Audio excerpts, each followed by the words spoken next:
Hello everyone, welcome to my YouTube channel. நான் திவ்யா.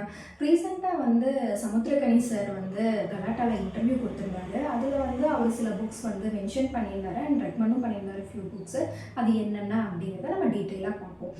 அதாவது அந்த ஆங்கர் அவர்கிட்ட பேசிகிட்டு இருக்கும்போது அவர் சொன்னார், 100 ரூபாய் சம்பளம் வாங்கினா கூட மாதத்தில் 30 ரூபாய்க்கு நான் புக்ஸ் வாங்கிடுவேன் அப்படின்னு சொன்னார். அப்போ நான் நிறைய தடவை ஃபீல் பண்ணியிருக்கேன், நான் தான் புக்ஸ் நிறைய காசு கொடுத்து வாங்குறேன் அப்படிங்கிற மாதிரிலாம் நான் ஃபீல் பண்ணியிருக்கேன். ஓகே, நான் வாங்குறேன் தான், இல்லைன்னு சொல்லலாம். ஆனால் மந்த்லி 1 or 2 புக்ஸ் தான் நான் வாங்குறேன். ரொம்ப புக்ஸ்க்காக நான் ஸ்பெண்ட் பண்ணுறது இல்லை. நிறைய பேர் சொல்லுவாங்க, நிறையா நீங்கள் புக்ஸ்க்காக ஸ்பெண்ட் பண்ணுறீங்க அப்படிங்கும்போது எல்லாமே கொஞ்சம் அப்படி தான் பண்ணுறோமோ அப்படிங்கிற மாதிரிலாம் ஃபீல் எப்போவாது வரும். இல்லை, புக்கில் வர எல்லாருமே இந்த மாதிரி தான் இருக்காங்க அப்படிங்கிற ஒரு சின்ன சாட்டிஸ்ஃபேக்ஷன் இருந்துச்சு. ஏன்னா நம்ம புக்ஸ் வாங்கி வச்சுருவோம், எப்போவாது நமக்கு தோணும் இந்த புக் படிக்கணும் அப்படின்ட்டு. ஒரு சில டைமில் பார்த்தோன்னா அந்த ஷெல்ஃபை பார்க்கும்போது அதுவே என்னை எடுத்து படி அப்படின்னு சொல்கிற மாதிரி ஃபீல் ஆகி நம்ம எடுத்து படிப்போம். கண்டிப்பாக அதுக்காகவே நமக்கு தோணும் போதெல்லாம் நம்ம வாங்கி வைக்கிறோம். அது ஃபர்ஸ்ட்டாக சொன்ன புக் என்ன அப்படின்னு பார்த்தோம்னா வேள்பாரி. அவர் 3 தடவைக்கு மேலே அந்த புக் படிச்சுட்டு தான் சொன்னார். நானுமே அந்த புக் ரொம்ப நாளாக படிக்கணும்னு நினைக்கிறேன். அதாவது இப்போ திருப்பூர் புக் ஃபெஸ்டிவல் வரப்போகுது, ஜனவரி 23 February 2 வரைக்கும். அப்போ வாங்கலான்னு இருக்கேன். அப்போவும் வாங்க முடியல அப்படின்னா கோயம்புத்தூர் புக் ஃபெஸ்டிவல் எப்படி ஜூலையில் வரத்தான் போகுது, அதனால் அப்போ வாங்கிக்கலாம் அப்படின்னு ஒரு ஐடியா இருக்குது. அவர் சொன்னார், அந்த புக்கு வெளியீட்டு விழாவுக்கு அவர் போனாராம். ஆனால் போயிட்டு அவருக்கு அந்த புக் கிடைக்காம கொடுக்கலையா. கொடுக்கறதுனால என்ன பண்ணாருன்னா, ஒட்டுக்கா ஒரு 50 புக் பக்கம் ஆர்டர் போட்டுட்டு அதுக்கப்புறம் அது கொஞ்சம் புக்ஸ் எல்லாம் ஃப்ரெண்ட்ஸுக்கு கொடுத்துட்டு அதுக்கப்புறம் அவர் கண்டினியூஸாக 6 days உட்காந்து படிச்சுதான் சொன்னார்.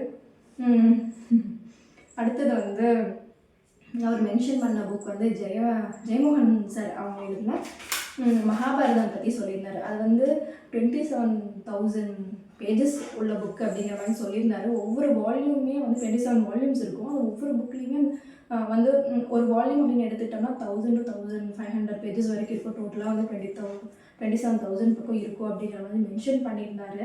எனக்கு அதை பற்றி டீட்டெயிலாக எனக்கு தெரியல, பட் ஜஸ்ட் அவங்க சொன்னதை நான் சொல்கிறேன்.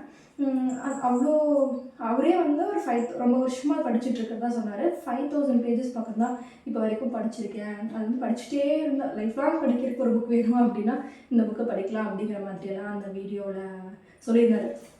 அதாவது அவரை பார்க்கும்போது என்னன்னா, புக்கை பற்றி பேசும்போது அவர் ஒரு சந்திரமுகியாக மாறின மாதிரி இருந்துச்சு. காசு மாலை ஒட்டியானம் அந்த மாதிரி பேச ஆரம்பிச்சிட்டாரு. எனக்கு அதுதான் டக்குன்னு ஞாபகம் இருந்துச்சு இந்த வீடியோ பார்த்துட்டே இருக்கும்போது. தென் தேர்டாக அவர் மென்ஷன் பண்ண புக்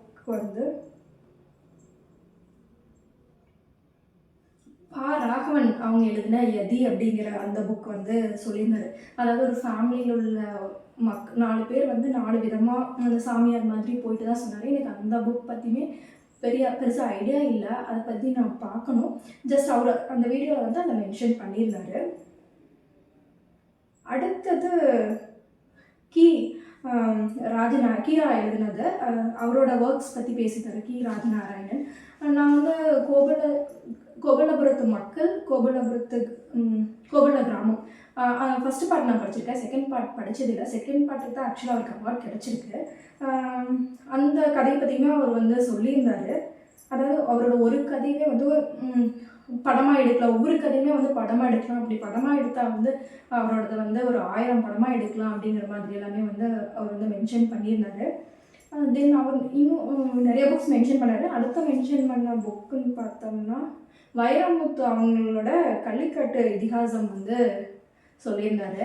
அதை படித்து முடிச்சதுக்கப்புறம் கமல் சார்கிட்டயே கொண்டு போய் அதை கொடுத்து ஒரு படமாக பண்ணலாம் அப்படிங்கிற மாதிரியெல்லாம் சொன்னதாக அந்த வீடியோவில் சொல்லியிருந்தாரு.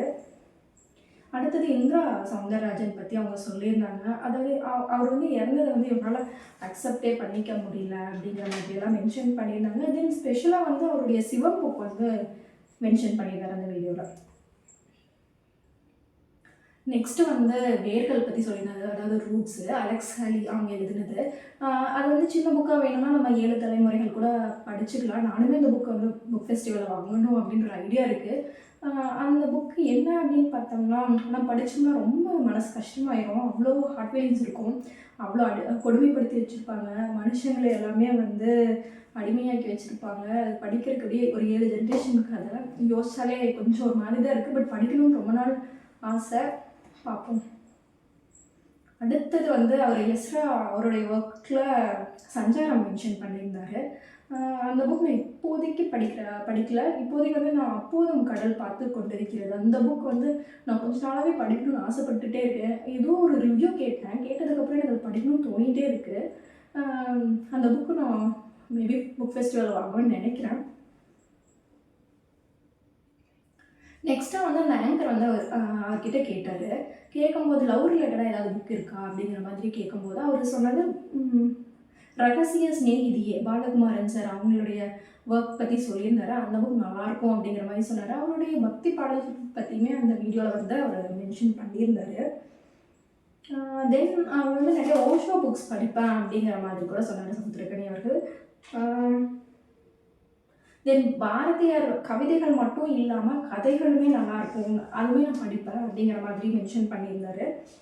இந்த புக்ஸ் எல்லாமே அவர் மென்ஷன் பண்ண புக். அப்போ வந்து டக்குன்னு அவங்க ஆங்கர் வந்து அந்த ஆங்கர் கேட்டாங்க, என்னென்ன புக்ஸ் எல்லாம் இவ்வளோ புக்ஸ் நீங்கள் படிச்சிருக்கீங்க, என்னென்ன புக்ஸ் எல்லாம் வந்து நீங்கள் பீப்புளுக்கு வந்து ரெக்கமெண்ட் பண்ணுவீங்க அப்படிங்கிற மாதிரி கேட்டபோது அவர் 3 புக் சொன்னார். ஃபஸ்ட்டு வந்து வேல்பாரி, செகண்ட் வந்து அறம். நானுமே எங்கிட்டையுமே அறம் புக் இருக்குது, சொற்று கணக்கு மட்டும் படிச்சிருக்கேன். மற்ற இதெல்லாம் படிக்கல. ஆனால் சில கதைகள் வந்து கேட்டிருக்கேன், ரிவ்யூவாக கேட்டிருக்கேன். நானுமே இந்த வருஷத்தில் அறம் படித்து முடிக்கணும் அப்படின்ட்டு இருக்கேன். மேபி வீடியோவுமே பண்ணணும்னு இருக்கேன். இன்ஸ்டா வந்து ஜஸ்ட் ஒரு ஷார்ட்ஸ் பண்ணியிருப்பேன் நானும் இன்னொருத்தவங்க கூட சேர்ந்து. பட் அந்த புக்குமே நான் படிக்கணும் அப்படின்ட்டு இருக்கேன் இன்னொரு தடவை. அதாவது ஃபுல் என்டையர் புக், அந்த ஸ்டோரி மட்டும் இல்லாமல் என்டையர் ஸ்டோரியுமே படிக்கணும்னு இருக்கேன். தேர்டாக அவர் மென்ஷன் பண்ணது வந்து மகாபாரதம், அந்த 27,000 பேஜஸ் உள்ள அந்த புக். இதெல்லாம் தான் வந்து அந்த வீடியோவில் சமுத்திரக்கனி அவர்கள் வந்து ரெக்கமெண்ட் பண்ண புக்கு. அவரோட புக்கு இதை பார்த்தாவே எப்படி இருந்துச்சு அப்படின்னா, ஒவ்வொரு புக் லவ்வருக்குமே வந்து அது ஒரு ட்ரீமாக இருக்கும். அந்த மாதிரி ஒரு லைப்ரரி செட் பண்ணணும் அப்படின்ட்டு. அது பார்த்தா லைப்ரரி மாதிரியே இல்லை, ஒரு புக் ஸ்டோர்னே சொல்லலாம். அதாவது பர்சனல் புக் ஸ்டோர் கிடைக்கும். அதாவது நம்ம வந்து அங்கே போய் வாங்கிட்டு வர்ற அளவுக்கு அவ்வளோ கலெக்ஷன்ஸ் வச்சுருந்தாரு. பார்ப்போம், நம்மளும் அந்த மாதிரி ஒரு பெரிய லைப்ரரி செட் பண்ணணும்னு எனக்கும் ஆசை இருக்குது. ஃப்யூச்சரில் நடக்கும்னு நினைக்கிறேன். தேங்க்யூ. இந்த வீடியோ பிடிச்சா லைக் பண்ணுங்கள், உங்களோட ஃப்ரெண்ட்ஸ்க்கு ஷேர் பண்ணுங்கள், அண்ட் உங்களோட சஜஷன்ஸும் கீழே கமெண்ட் பண்ணுங்கள். நீங்கள் வந்து என்னென்ன புக்ஸ் எல்லாம் படிச்சிருக்கீங்க, அவர் மென்ஷன் பண்ணதில் என்னென்ன புக்ஸ் எல்லாம் படிக்கலான்னு இருக்கீங்க அப்படிங்கிறத கீழே கமெண்ட் பண்ணுங்கள்.